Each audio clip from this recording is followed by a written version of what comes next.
is a Bramble Jam podcast. Hi, I'm Bran, and I love mystery chocolate movies. I'm Dan. I never have seen a mystery chocolate But you movie, can assume. But I can assume I despise it. Yeah. I'm Andrew Walker, and I believe I was in a mystery chocolate movie. I'm Nikki DeLoach, and I can confirm, Andrew, that you were in a mystery chocolate movie. I was. This Yes. is the Talk Hallmark podcast.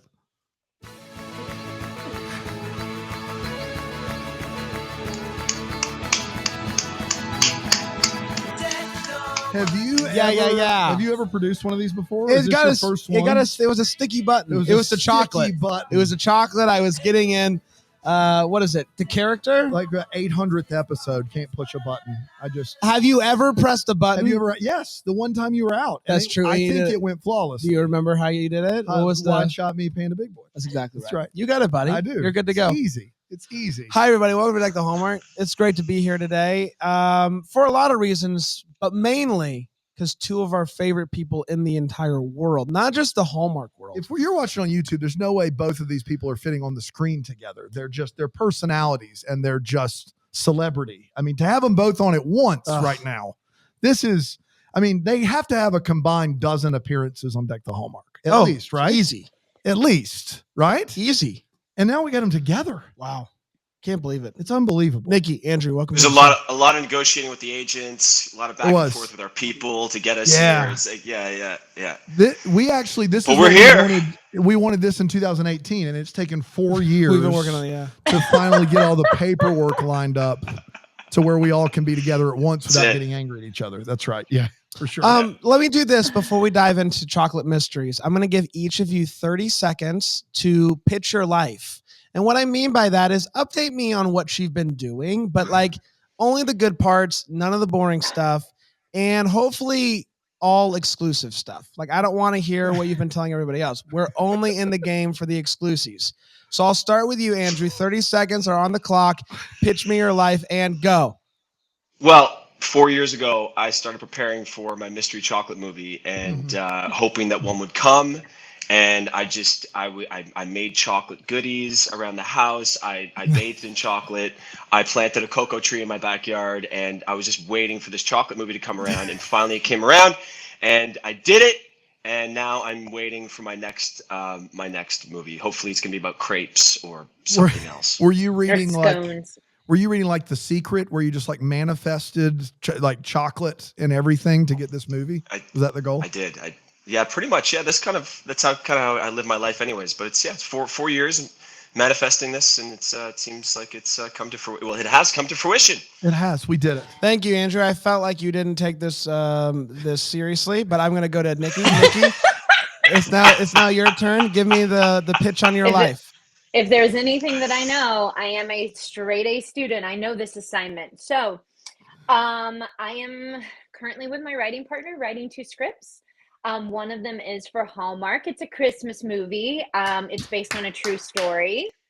I am not starring in this one. Boo! But I know, but it's really fun because it is based on a true story, and it actually, I will give a little bit of an exclusive. It's got lots of holidays wrapped up in one, and then it's also got 2 different countries that exist in it. Okay. Yeah. It's a lot of numbers, a lot of math. I don't know, a lot Nikki. of math. And then writing another script for another, a different network. And so that's what we're doing right now. The first draft is due next week. So good luck. Can I tell you this? So we got to wrap this interview up. That's what she's saying. Just and that's, you can so find I'm just saying it's really great to see you guys. Their social media handles are, what have you guys got coming out? No, I've not been able to talk to you since Christmas for Keeps came out, Nikki, which I know that you were not in, but you did have some form of storytelling credit for that film. Is that correct? That is correct. My writing partner and I developed that and then wrote it. Yeah. We talked about this at Christmas Con, and you don't have to comment on this, but I'm nothing if not going to say things to see if you'll comment. I have never been more frustrated because I saw what was like this blossoming, different, great thing be crushed soullessly by something I hated in a Good movie Lord. before. And Welcome so to the show. it wasn't like just a standard run of the mill, this is a bad Hallmark movie. This was this crazy crash of like, oh my gosh, this is awesome with what are they doing in one movie? And I just wanted to let you know that those were my feelings toward the movie. You can comment or not. Yeah, I feel like here's the hard thing that with writing that I learned in that moment is that you have this idea for something, right? And it's this beautiful script that we delivered that even in the first draft, the network was like, it's great. And we were like, no, it's the first draft. And they put it into production because we really did a lot of work. We worked really hard on it. It was in a beautiful script. And it's one of those things where you hand something over and you have zero control on how it's brought to life, which can sometimes be very frustrating, right? And the humor that we wrote, the comedy that we wrote in it it was directed more as a drama, which didn't really fit kind of the tone of what we had written everything in. So that was hard. It was really hard. I mean, to be perfectly honest, and it's just a testament to like, it made me go, okay, now I want to direct. Yeah. Yeah. You'd be good at that too. That'd be fantastic. Now I want to direct. Now because it was just that frustration of like going, oh no, that moment was supposed to be funny. It was supposed to be funny. And by the way, that's not, that's not the actor's fault necessarily. It is, it's a responsive. Well, they film put is it a on director's Hallmark. medium. They put it on Hallmark Movies and Mysteries, and so there was a tonal shift in what they were trying to do, and so there's a tonal shift, and sometimes that doesn't translate, which is like it's really hard. But yeah, like especially when you pour so much into something to make it fantastic, But the feedback that we did get was that people did love the actual story. They loved the story, and that was the part that was mine and Megan's job. So at least we did our job. Great. Right? Fantastic. So that part of it was good. Yeah. But And yes, Dan, I hear you, Nikki would make an incredible director. That's what I love working with her. She's an acting coach as well, and she's like, if you're open to having a collaborative experience with your co-star on a movie, Nikki is like the quintessential person to work with. She's like, she hits the nail on the head every single time she comes into scenes, and she's like has this incredible feedback, and right when we do the first blocking, there's ideas that are just coming back and forth between the two of us, and really Nikki has like a very clear vision of where the scene should be going and where it's placed within the script, and that's what I love working with her. She's like the fixer, she really. So you guys both. Thank you, Andrew. I mean, that's so sweet. He always is. You guys both are this known commodity for us as Hallmark viewers of when we hear an Andrew Walker film or a Nikki that DeLoach was really film. nice for you to say us as Hallmark viewers. I know. I'm trying, Brain. That was I love Nice, that. nice. I am a Hallmark viewer. I know. It's just good to hear you say it. It was just really nice. It was really nice to hear that.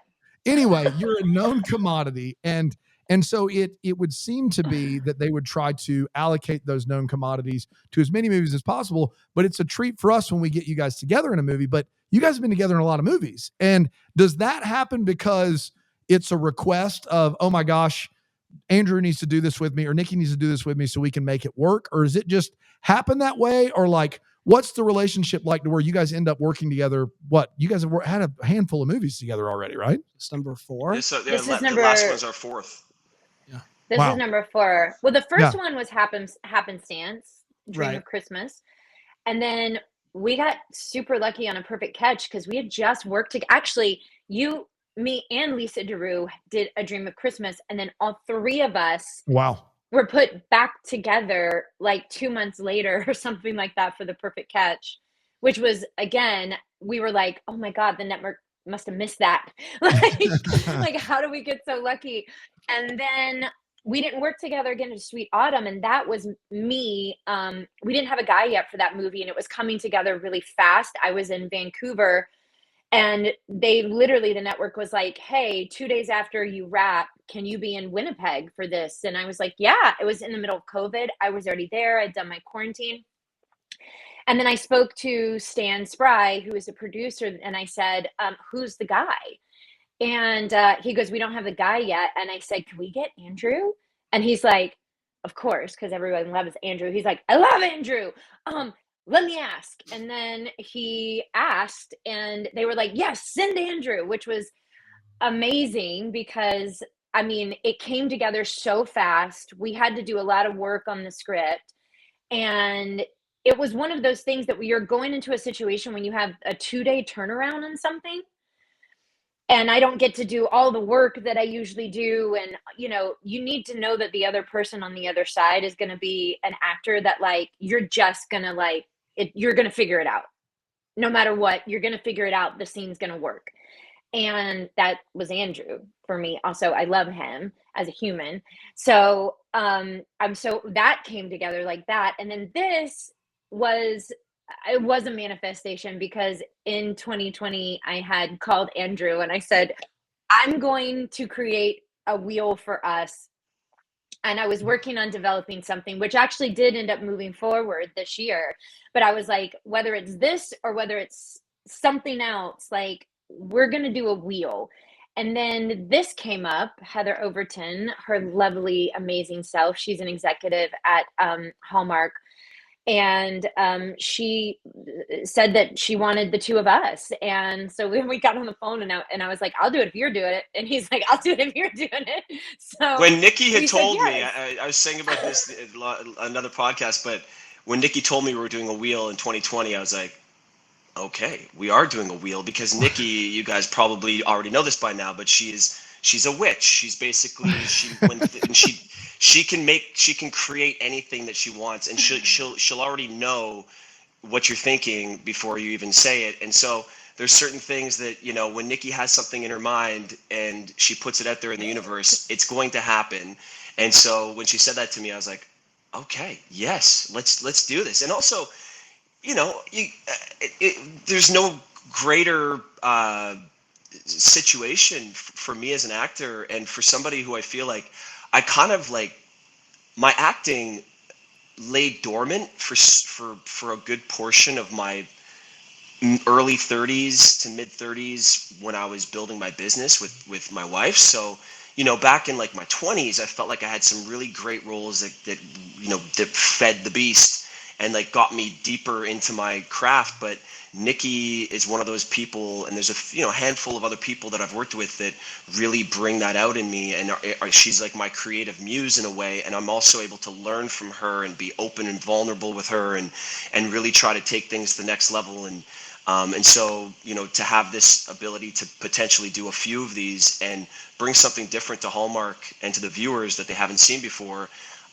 is a really dream case scenario. So it's just, if we could do a few of these and continue to just go deeper into these characters, because that's the thing, right? Like Hallmark movies, you do a one-off and you're like, God, I had like a week and a half to prepare for this. And, you know, I felt like there was glimpses of a character here that I really wanted to explore, and you just didn't get a chance to do it. Whereas in a series, you get to, you know, fully, you know, flesh out these human beings. And in feature films, you get 3 months to 4 months to work on something, and you can almost block it like a play, and you know it so well, and you dive so deep into these characters. So this is an opportunity for us to really to potentially do that. That was And impressive, because you called Nikki a witch and your muse in the same That's impressive. answer, Yeah, which is impressive. Yeah. Not just anybody can pull that off. That's exactly right. Thank But you, sorry, buddy. Nikki. Yeah. I love you. Yeah. Nikki, what were you going to say? I was just gonna compliment, because you're gonna love Andrew in this. It's so different from what you're used to seeing him in. I mean, you're used to seeing me cry in movies. I feel like I'm the person that they're like, this movie has tears, we're gonna give it to Nikki. So like, you're used to kind of seeing me cry, and like I play versions of like what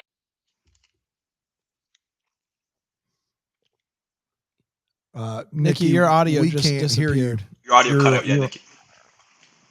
Oh, she doesn't know that She doesn't she know can't it hear either. us. Yeah. She's She's really can't hear you. going doing a after it. whole thing. Yeah, she is. We can't hear. we Yeah, can't hear you. Not even a little bit. Yeah, you Did I just cut off? Yeah, you did. Oh, Yeah, you're you back. cut off. You're there. back now. Ah, poop. It was Okay. very animated. You were doing a whole it was a doing a whole little thing. dance. A It was lot of hand great. gestures and yeah.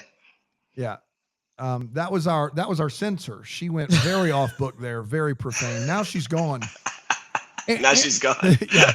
Oh, she's coming back. She's coming back. I'm back. By the way, I hate that There I we go. cut out right at the time I was complimenting you. I was just saying that you're gonna love his like he's stripped down like all of the things that you see, the charming. He's still charming, but like you just see him in a totally different way in this movie, and I think that people are gonna love it.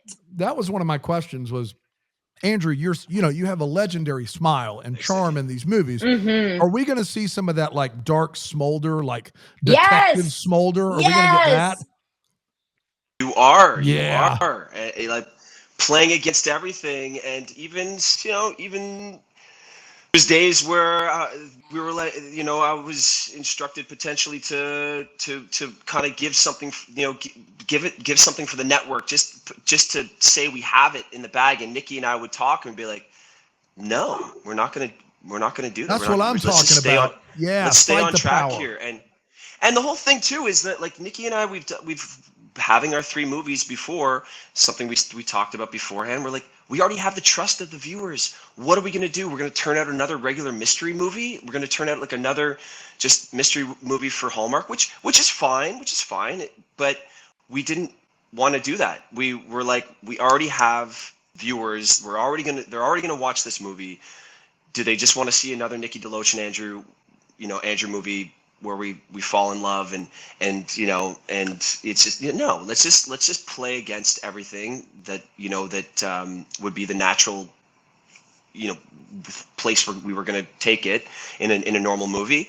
And like I watched on Nikki's suggestion. I watched Mare of Easttown. I rewatched some like True Detective, and I listened to an interview with Matthew McConaughey. He was talking about how True Detective, it's played out over 6 episodes or whatever it was, 8 episodes, and he goes, in a normal movie, normally you'd understand who my character is in a, I'll compare it to Hallmark because this is the genre we're working in. But in like a Hallmark movie, usually the characters would start they're falling for each other on a 120-page script on page 42 or 45 or whatever it is.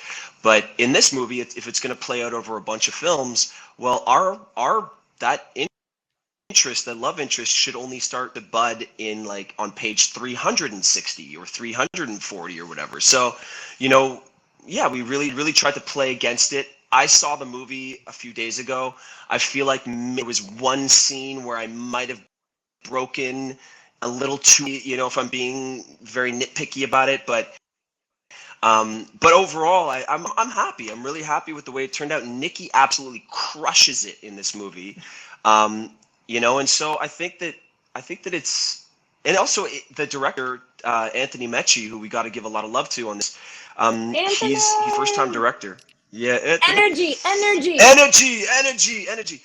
So he's a first-time director, but he's DP'd 300 projects, and so wow. he wanted to go into this being behind the camera on so many Hallmark movies that he's done and Lifetime movies and stuff. He was like, I wanted to give it a bit of a feature film vibe to it, and he did. You watch this movie, it doesn't feel like you're watching an MOW for Hallmark. You've got to stop selling. You've said Mare of Easttown, True Detective, and feature film.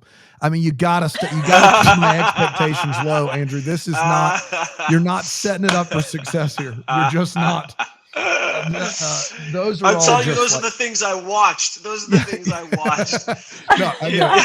Well, let me ask you this on that point. Like, we've watched a fair share of mysteries here. Typically, we watch 1 or 2 of a series. If it's friends of the show, we watch. Like, we're very excited for this. I told you that before we started, and like we watched Chris Palaha's. And aside from one of those Mystery 101s, all of the mysteries that we've seen, they vary in quality, but they all kind of come down to the fact that Hallmark in an hour and 20 minutes wants to tell a murder mystery where everyone just kind of talks through it, right? It's just like we have a scene and it's like everyone explains everyone's motivation and background. And then we move to the next scene and we get so many things, and you just have to determine which of the things that were said were real and which were red herrings. Was there a fight against that in this film or in this script to try to make something that is still narrative based and not just filled with exposition? Or did you guys lean into the exposition side of it? Well, I think that's always a fight with these movies. That's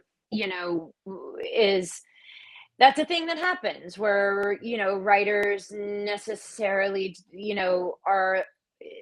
there's a lot of repetition of things or a lot of exposition of things or and like for me, not just as an actor, but for a writer as well, it's like, can we just, that's number one, show, not tell, like, so I think for us, let's abide by the formula, right? Like they're trying to abide by the formula, and like the people coming back after commercial break, they want to make sure those people are caught up. There's like a method to the madness in a way, but yeah, sorry to cut you off, Nikki, but yeah. No, it is really true. And I think, actually Paul Thomas Anderson was talking about this on a podcast not long ago, how frustrating it is to write for television. And he was saying why he would never probably write for television is because you're writing for act breaks. You're writing to keep people tuned in instead of writing for the story or writing for the characters. And that is a real thing. There is a formula to this and people do lose attention. So like part of it is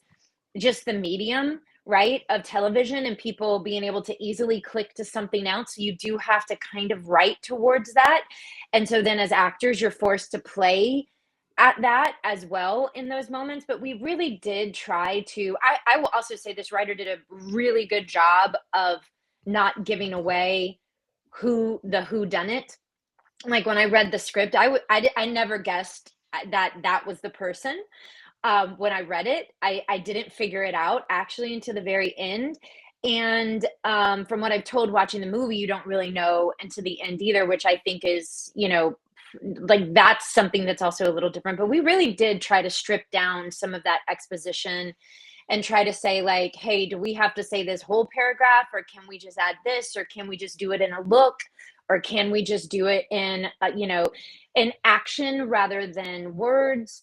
Because, and also the other thing, my least favorite thing in the world, I have to say, is like planting yourself in a scene and it just being like one person here, camera, let's just talk. That is my least favorite thing as an actor. It's my least favorite thing to watch. Because also you don't earn the moments when you need to be still in a scene and have an intense moment, or you don't earn that if that's what you're doing in every single scene. And luckily, so I love movement. I love directors that love movement. Linda Lisa Hayter works like that, where she loves, in every scene when I work with her, it's like, how are we moving? How is the camera moving? What's primary, secondary focus can I do? Am I eating? Am I messing with an ornament? Am I doing this? Am I doing that? Because that's how we are in life. We're not just standing still and talking to people all the time. We're doing something, and it's far more interesting to watch. So luckily, Tony is a big fan of movement with the camera. So we got to utilize that in scenes of like, what choreography can we use, instead of just like, because you're also pinched for time in this. Like, that's one thing people don't realize is like, you do a movie in 15 days, which is extraordinarily hard to do. It's unbelievable. And so sometimes you actually, just because you don't have a lot of time, you do have to sit two people at a desk and put a camera here and a camera here and just have them and do double coverage at one time, because you only have an hour to get the scene if you want the scene in the movie. So sometimes you're hamstrung by time, like or you're losing a location, or you're losing a location or something. But like in this movie, we really worked our butts off. And Tony, man, he especially just like brought it every day and really was trying to fight for those shots where we got to keep it active and interesting. And it meant we had a lot of 16, 17-hour days, but hopefully that shows in the movie. Andrew, I he remember you allowed us posted. to. Sorry, go ahead. Sorry, go. Really Quickly, we would show up on set, and he wouldn't have the cameras for blocking. He would just be like, "Okay, Yeah. Nikki, Andrew, play it out. Where Wow. would you be? How would it go?"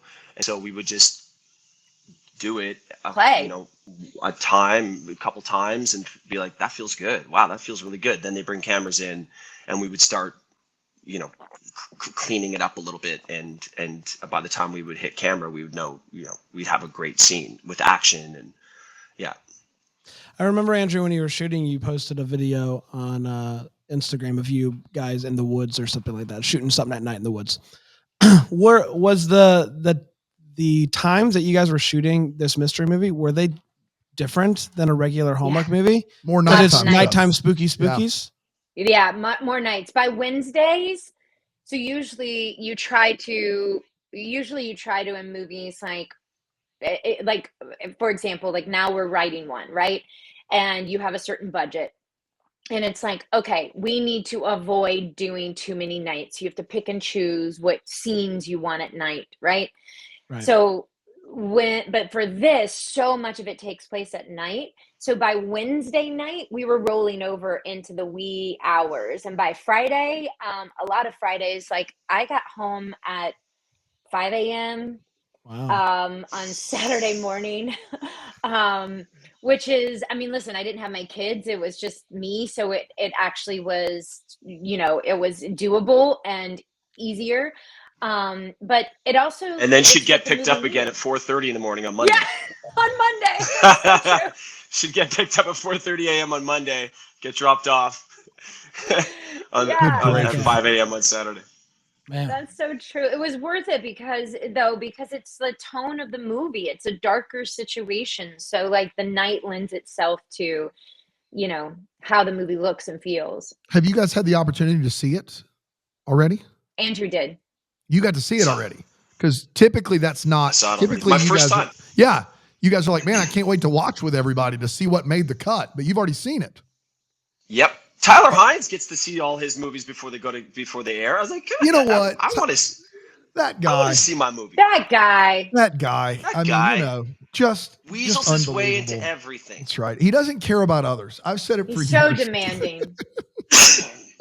Doesn't care about anybody else. I wouldn't even want to be his cousin by marriage. No. I wouldn't even want to be that in that situation. No way. No way. So what did you think? Like, first time you've done, I think I just got word from our producer, you've done 683 Hallmark movies. This is the first one you've got to see early. What'd you think of it? Like, what was that experience like? Man, I was really impressed with this one. To be honest, the score wasn't even locked. Color correction. There was a couple things that I was able to point out to the producer I felt really fortunate that he brought me into or allowed me to potentially have a little say in the creative process at this level, at this stage. But I was really impressed, man. I feel like there was a couple things I would have done differently for sure, but not as much as what I would look at a previous movie, another movie of mine on Hallmark. And like usually I rip myself to shreds, on other movies, but this one I was really, really impressed. And I was impressed with all the supporting cast in this is so great, because the supporting cast sometimes pulls you out, of the story if they're not all on point. And we have Lachlan Monroe, who's like this guy's done, by the way, do you know that Lachlan credits has 225 credits on IMDb? Good Lord. Yeah, this guy's been around forever. 220. Do you know this actor, guys? Lachlan No, I'm Monroe? looking him up. I will say You'll the know guy him. that played You'll see his face. the guy You'll that know played exactly. your dad in Sweet Autumn, Andrew, we think is your dad in real life.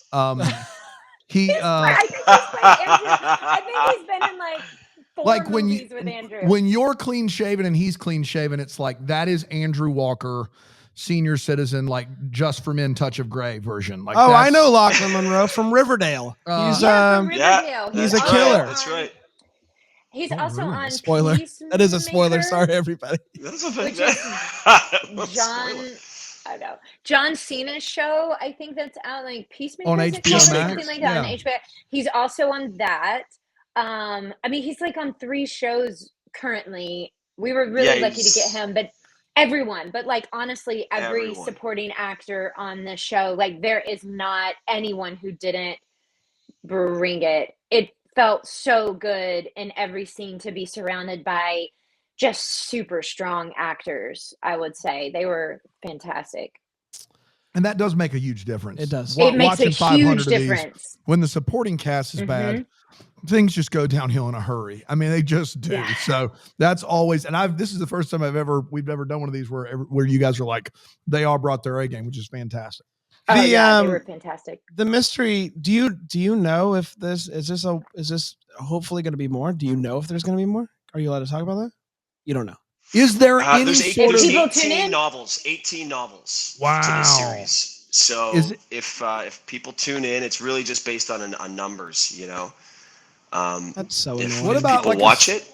Do you think Hallmark would ever go for a serial killer, like an actual, you know, a murder mystery where at the end of the episode the killer is not caught, is still on the loose, and it's like a cat and mouse game that lasts for more than one movie? Because I'm here, like, That's a great idea. I actually said you two, and then like Paul Campbell is like a serial killer. Oh yes. And like Yes. he's like that would be like, and now all of a sudden I'm now talking about something that airs on a different channel. You know what I mean? But like in my head, they already have a channel called Movies and Mysteries. Like Paul Campbell would be a good Riddler. he would be, yeah. But like just in general, having you guys like be one step behind and then playing cat and mouse, and like, you know, something happened to one of you guys, as you know, you lost your father and it turns out he had something to do. Like there's so much you could do with that makes people care for more than just the week before and then during the movie, that I think Hallmark is leaving on the table. And you feel free to give me credit for that idea. No, I like that, Dan.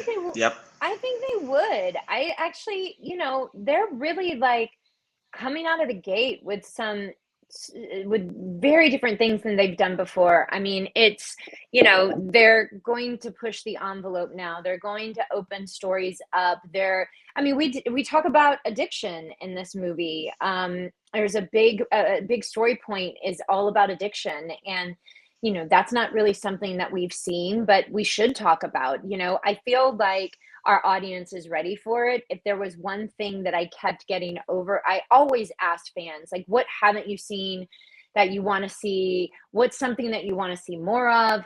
And the thing that I kept getting over and over and over and over again from fans is real stories about real people, actual true stories about people, and more of like what, you know, they're like, we love the fairy tale, that's really nice, but like at the same time we want to be able to also see ourselves and our lives and what we're going through reflected in these stories. And I think Hallmark knows now that they have this incredible opportunity to capitalize on that, because our audience is ready for it. And what a great what a great network to be able to do that, because it does have this built-in base, you know, and people, and what we forget, actually, you know, I had this conversation with Michelle Vickery years ago. What we forget is that people who watch Hallmark also watch Game of Thrones. You know, it's not just people who only want to see a happy ending, right? They do come to Hallmark for that, but it's not the only thing that they want to see. So like, the audience is hungry for something more, and I think the network is like ready to give it to them. So I wouldn't like put that aside. I think that like they might do something with a serial killer, and I hope it's on our stuff, because I want to do something. Paul Campbell as a serial killer would be amazing. It'd be so great. I mean, it just Ben Ayers. Ben would be great. Oh, Benjamin Ayers would be really good. Michael Rady. Benjamin Ayers would be great. Yeah.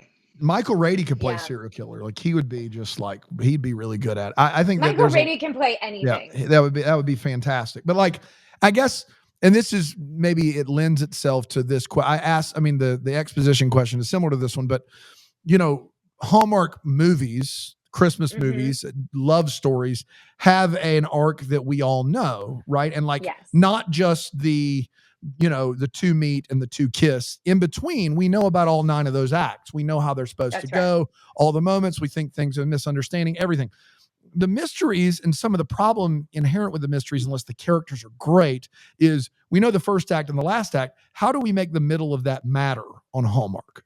Because it gets lost sometimes in the weeds. Was there a consistent effort to be like, how do we make this moment matter and not people just be waiting for the last 8 minutes of this thing? Yeah, there was. I think it was going back to each individual co-star bringing their agenda to that's basically it's very Clue like, this movie. It's very similar to Clue. Like it is. Yeah. And even the poster, like everybody's a suspect. So there's never a moment where somebody's on camera and you're not like, wait, is that the killer? Is that the killer? So there's always a question. You're constantly questioning whether or not that's the, and seeing it as well. And even my wife, who's my biggest critic and big, she's my Dan, everybody needs a Dan. She's ripped these things apart sometimes. I'm like, damn it, but she really enjoyed this. And she was like, wow, I don't want to miss a minute here. I'm really engaged, and I'm like, I don't know who it is. There's one piece to this that I'm looking forward to hearing your feedback on it, Dan, and Bran. But there's one piece that's like, I feel like could have just, and Nikki and I knew from the beginning that it could have been better, and you can see it in the movie that it could have been a little stronger, but throughout I would say like 89% of this movie is just bang on. And talk about the middle part of the movie. You're constantly trying to play detective. Like the viewers they will be very engaged in trying to figure the whodunit out with us. I'm excited. And I think that's a testament to, I will say, Heather Overton and Brett and the writer really like doing their due diligence on that and delivering a script that where truly like every single person could have been a suspect and keeping you on your toes, and that they did a really great job with that. I feel like it has to be tough not knowing though when you're making it if there's going to be other ones, because that like you said with the movies, it's page 45, we know they're going to be in love, but we're probably not getting a kiss in this one. So that we're probably heading there, but it's like, how much do we like? How many to give away who did it, guys? Who did it? Who's murdered it? So those moments, those little sparks of moments they're just softer. And like the way that Heather described it was like, these are two adults. Like these are two adults in the world. Like, whereas I think sometimes in Hallmark land, because of the magical realism that goes on with just the actual tone of everything, it's like, you feel like it's a little more childlike, right? Like we kind of suspend like belief a little bit that these are like actually adults moving. Because I mean, in reality, if you're two adults dating, you're probably going to kiss on the second date. You're probably going to, like all of that stuff is going to happen much earlier than it actually does in a Hallmark movie. But in this, it's like, these are two adults and he's getting, your character, Andrew, has just gone through a rough divorce. I've gone through a divorce. I'm a mother, not focused on meeting anyone. There's no, there's not those conversations of like, you need to get out there and date and all. There's none of that. It's you don't have that best friend who's like, oh, he's cute. You don't have that going on in this movie? I do have a friend. Well, we all need that friend. Right. Who is kind of pushing me, who does kind of push me to go on a date with someone. But again, it's like, it's a little different. It's more adult, I would say. And that person is played by Antonio, who is amazing. He did another, I don't remember what his... Oh, is it Antonio Caon? Caon on the podcast. podcast. I love Antonio. Dude, Caon's great. We're big fans of his. He's great. He's awesome. So he plays. You know, he's an Brad. insane restaurateur, right? He has has like three restaurants. 3 of the best restaurants in Vancouver. Like, And he arguably undersold there. them. We're talking to him, and he mentions it like in the last 3 minutes of the podcast. We're like, "What are you talking about, man?" And so we love that guy. He's great. He's fantastic and okay. such a good dude. And a lot of those characters, like his character, would live in the world should this continue, right? They would be a part of the world and live in the world. And JC, who plays Marla, is fantastic. She's funny. Fantastic. Fantastic actor. She also She's a bit of the plays, like, friend as well. That's like trying to push you, like, who's this? Yeah. Who's that cute guy or whatever? But but there's none of that with us. There's only little tiny. no, there's a murder. We're also processing a murder. You know, so it's like, and it'd be weird to. You're a detective, Andrew. What is your occupation and your character's occupation in the film, Nikki? Is it chocolate? I'm a chef. Okay. A chocolatier or just chef? No. Does the person chef. die eating chocolate? Like, what's the deal with the chocolate? Well, you're gonna have to watch it, dude. Watch it, Brand. Come on. I'm gonna tell you how the person Silly dies. questions, Brand. Silly questions. Gosh, I'm sorry. I'll call you when we get off and tell you. That's right. So talk to you in 5 minutes. What's your favorite chocolate? How about that? Let's just do that. Well, I will say this. I will say that I've always said, even before this movie, that like chefs would make the best, because I have several friends that are actually chefs. One of my best friends is a chef, and Megan Mitchell, who got juice from you guys, Andrew. She's been talking to Cass. I mean, who hasn't aside from me? At least somebody's getting juice. Am I right, Dan? You guys get juice. You guys get juice. I mean, I've gotten plenty of juice. That's not the problem. Andrew, Nikki, the first time Andrew sent us all juice, he did not send me any. I think there was a clerical error, and I got it late, and I give him a hard time. There was a clerical error. That's really funny. It was Brandon's fridge that intercepted. No, it wasn't. No, don't bring me into this, buddy. Don't bring me into this.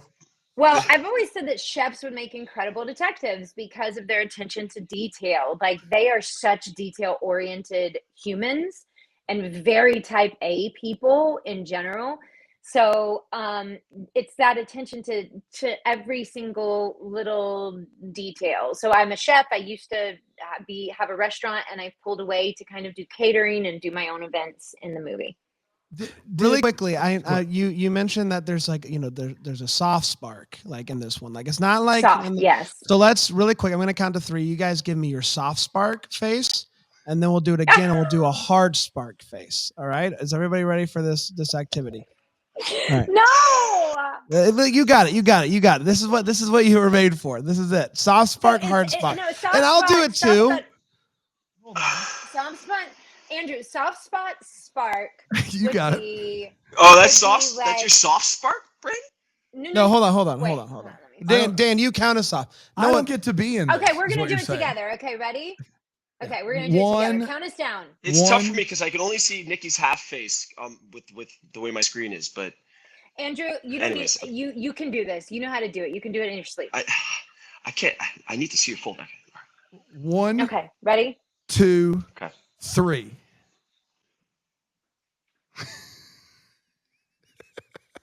Brent, you look like you were trying not to crap yourself. Is that not a soft spark? Did I not understand the assignment? Nikki and Andrew looked like they had practiced this together before. That was unbelievable. If you're not watching on YouTube, that's what we do for 2 weeks before we start these movies. Soft spark. That's right. Hard spark. We just work in the you mirror. both put your heads down. You're like, soft spark, go. Soft spark. Hard spark. Soft spark. Everybody in the chat's making fun of my soft spark. So as they should. Well, I'm not an actor. Someone in the chat also said that John Christian Plumber helped write this. Is that correct? Yes. Yeah. So we've had him on the show. Yes, we love him. Love John. He's wonderful. Yeah, he did a pass. So Erin Dobson wrote the original script, and then she also writes on something else, so she couldn't do the revisions. I think that's what happened. So he came in and he did the rewrite and the polish. I think. Yeah. Fantastic. Yeah.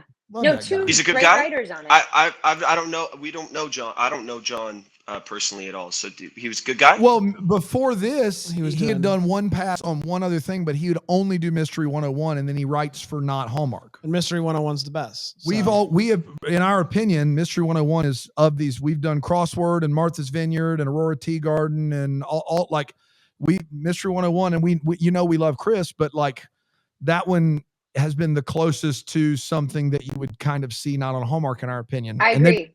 they've not all been great, but there's been times where you're like, oh man, like, and their last one hung on, like, actually was a cliffhanger, like a legit, we don't know what's going to, they did catch the murderer, but there is a cliffhanger aspect to the characters, which you never see in these movies. And so he is kind Are of, we ever going to get to see that next movie? we don't know. Who knows? But he's kind of was the brainchild behind all that. And he's like, it's kind of his baby, which has been, so we had him on after the cliffhanger. People were very upset because they actually, the two characters get together and then they spoiler alert to anyone who's not seen those movies, turn it mute now.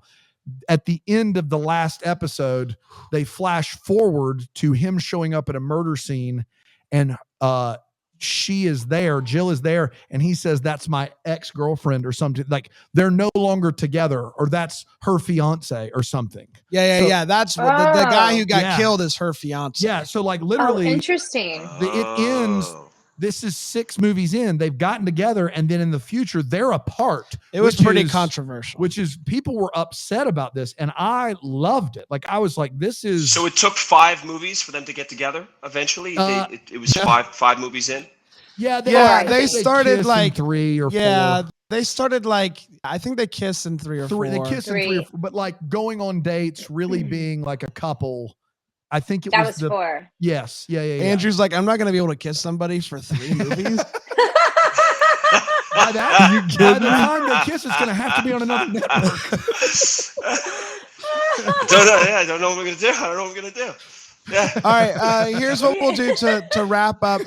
Let's do a couple questions from the chat. So if somebody in the chat, Bramble Jam Plus, wants to throw in a couple questions, we'll ask those to end. They can be about anything. It's like a rapid fire replacement. But tell people the name of the movie and when it's coming, because I honestly I couldn't tell you because I'm bad at my job.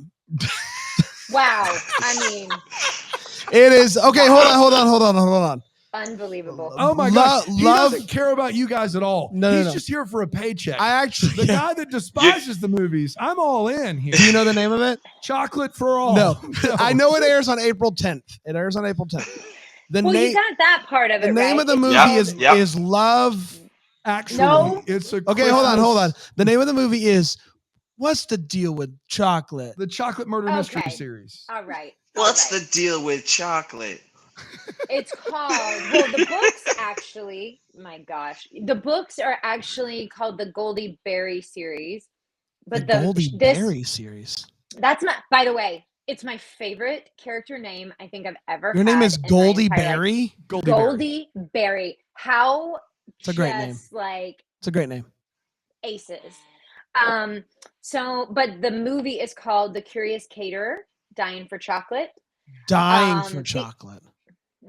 Dying for Chocolate. Which I love that they kind of shifted it, because I like that a little better than Goldie Berry series.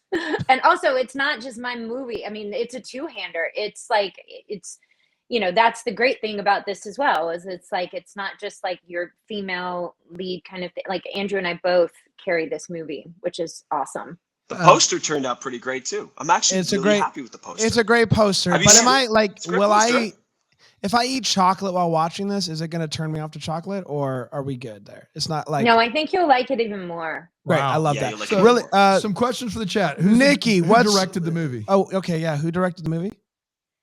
Tony Michi. Is it Michi or Mecci? Mecci. Tony Mecci, of course. Yeah. Nikki, what's your favorite vacation spot? Oh my gosh, I don't know. That's funny. I don't know if I've been to my favorite. I Winnipeg. will say, Winnipeg, hands down.